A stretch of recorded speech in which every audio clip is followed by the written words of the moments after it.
Hello，大家好，我是 Nelly。今天我们要来捏的是上一支影片《书店家作家公寓》里面住的4位作家，那就从这位女士开始。她是根据我本人捏出来的辛斯纳蒂，一开始就是因为捏了她拍横幅的时候，把它放进了诺黑帆里面，结果发现我天啊，诺黑帆好漂亮，我必须得在这里盖个房子，我受不了，我得在这里玩个档。然后事情就变成这样子了。不过我们还是把他跟我分开来看吧。在这个世界观里面，他的全名叫做佩托尼拉·卢恩伯格。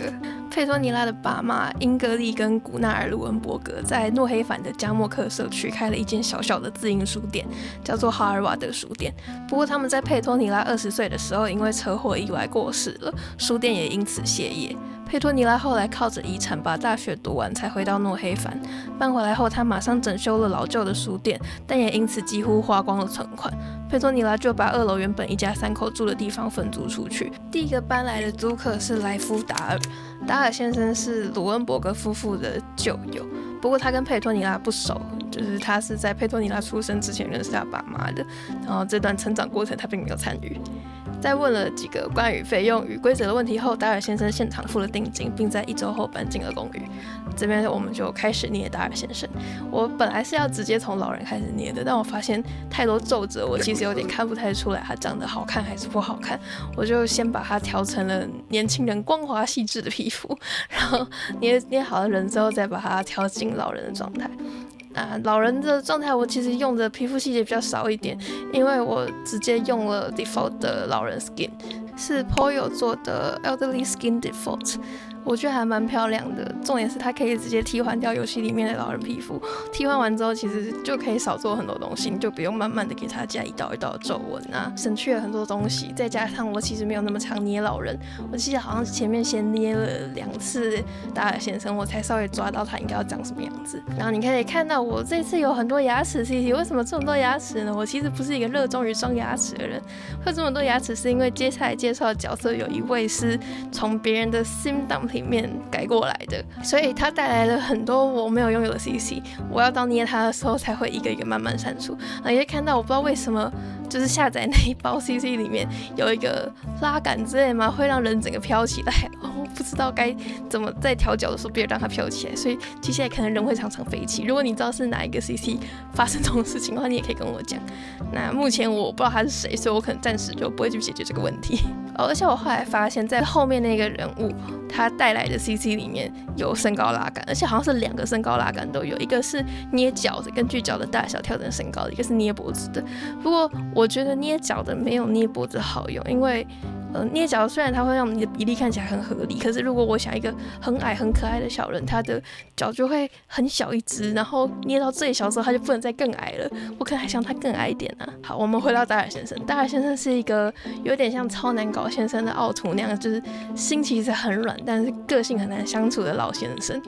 然后他是一个穿着都很绅士的人，除了运动，因为他其实不太运动。你可以看到我把他调的脂肪量比较高，肌肉量比较少，但是他整体来说是瘦，就是偏干瘪的。他是一个有点偏干瘪的老人。达尔先生是那种说不上是帅，但是也没有丑到哪里去，就还算顺眼，并且人长得蛮高的那种偏北欧的人种。所以他有一双浅色的蓝色眼睛，年轻的时候应该是金发，不过现在老了，所以就全部都是灰的。达尔先生的特征是独行侠、书呆子跟忠诚，他不太好相处，也很不喜欢待在人群里面，但他很重视自己拥有的每一段人际关系。人生抱负是世界之友，最喜欢的颜色是红色。除了写作之外，他也喜欢烹饪跟十字绣。他每天早上都会第一个下楼去拿信。达尔先生年轻的时候在朗德古拉伯地产公司工作过，所以其实他是有一笔不错的积蓄的。没有人知道为什么他愿意屈就自己搬来这个不是很理想的公寓里面，跟一群年轻人挤在一起。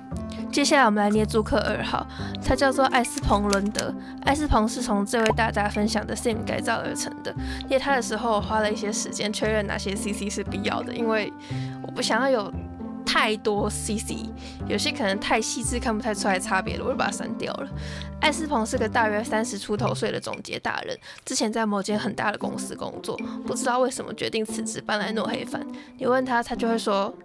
换个环境。其实他大可以选择更好的地方，像是亨弗昂贝格利或是穆洛西光山那种风景秀美的度假胜地。就算是诺黑帆，也可以选择更好的住所，而不是要共用厨房、餐厅跟浴室，然后房间也没有特别大的这种小公寓，而且这个公寓还要从书店内部才能走上去，实在不能说是一个很理想的空间。艾斯彭像是在逃跑，也像是在躲藏。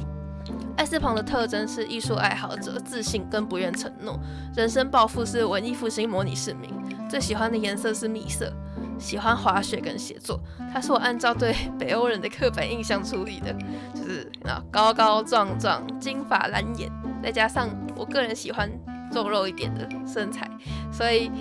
我又给他加了一点肉。念完之后觉得根本就是我本人的菜啊。艾斯彭的穿搭主要以那种还算是绅士风格，但是偏现代感一点，就是相较于大尔先生，大尔先生就比较 old fashion 一点。艾斯彭平常在家的时候会把头发放下来，所以他的睡衣跟忘记哪一套，好像是运动服还是泳衣嘛，我是让他头发跟睡衣一样是放下来的，就现在这样子，我觉得跟平常蛮有反差感的，就很可爱。艾斯彭就是那种很有自信又懂了很多，所以很有人格魅力，大家很容易被他吸引，会很想要跟他交朋友，很想认识他的那种人。但是当你真正靠近他之后，你会发现他是一个没有办法被亲近的人，他没有办法让其他人真的走进他的生命里面，他好像是有一道围墙，然后所有人都必须待在那个围墙之外。这种人就很讨厌，但因为他很有魅力，所以他还是有很多朋友。最后是租客3号，他叫做萨加·舍兰德。萨加是所有人里面最年轻的，目前刚满20岁。为了追寻写作的梦想，所以搬来诺黑帆。但他其实自己也还不太确定，很多事情他在这个年纪都还在探索。他是4个人里面唯一没有被我设定喜欢的活动的人。萨加很乐观，但比较笨拙，就是天然呆吧，看起来没有什么危害。他很有天赋，是个天才，人生抱负是书呆子的脑袋。大家搬来的理由相较前2位先生显得合理许多，就是便宜。前面说过这里不是一个很好的合租空间，所以理所当然的这里不贵。萨加租的还是以前作为仓库使用的最小的那间房。在念萨加的时候，我其实本来也是打算使用前一位大家分享的 Sim 来改造，因为萨加是印度裔的，但我掌握不太到那种神韵。结果因为找不到合适的，所以我后来还是自己捏。萨加是4个人里面最矮的，小小一只，而且因为常常不好好吃饭，所以有点瘦过头。他的皮肤我还特别给他选的那种看得到肋骨的那种。我不知道为什么，但是在调整萨加的身高的时候，好像只要矮到一个程度，他就会有点屈膝，就很像要蹲下来那种感觉，我就蛮奇怪的。所以我后来就一直往上调，想要让它脚直一点，然后又往下调，因为我想它小小一只，就纠结。大家最喜欢的颜色是绿色，你可以看到我在它大部分的服装上面都用了绿色。我本来正式服装想要让他穿那套 Sims 主游戏的那算什么纱丽吗？但是我发现它的颜色都没有很适合诺黑帆，所以我就还是让他穿了这次诺黑帆出的衣服。那今天的人物介绍差不多就到这边，接下来会是长生守护挑战，就是女巫的那个系列，还有这个系列的2边轮流，或是看我心情连载。那这个系列其实我还没有想好有没有要什么挑战或是什么目标，还是我们就纯粹来玩事业与嗜好资料片。你有什么想法呢？留言告诉我。如果喜欢我的影片，不要忘记按赞、留言、订阅、开启小铃铛。那我们就下次再见啦，拜拜。